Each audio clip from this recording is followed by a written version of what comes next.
Hello everyone. Ito maglalakwatsa ako.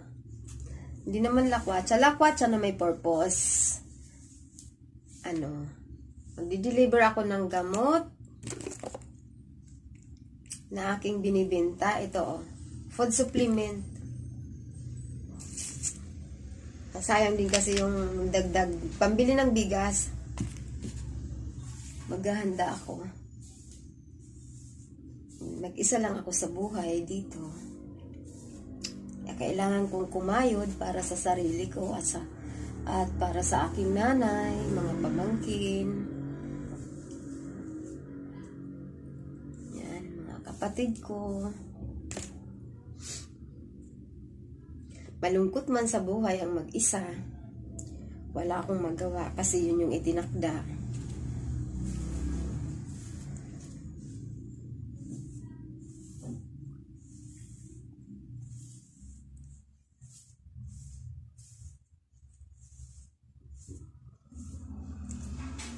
Mga manluloko kasi ang mga lalaki.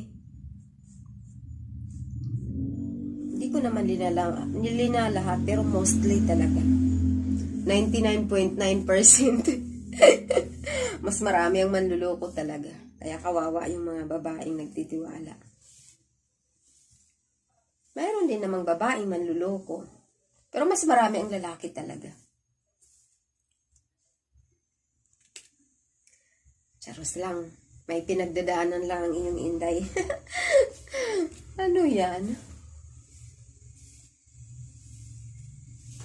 Deliver na itong aking attire. Yes.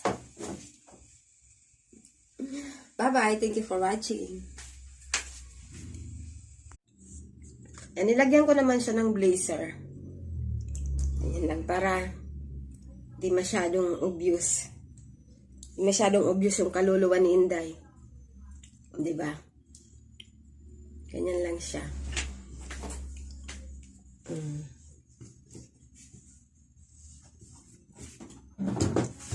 Ganyan na siya ang aking attire.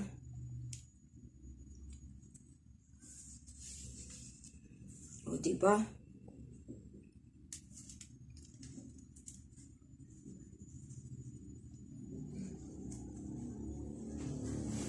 Ganyan lang. Charan! Hindi na halata. Naka-sleeveless ako. Naka-spaghetti. O, diba? Bye-bye. Thank you for watching.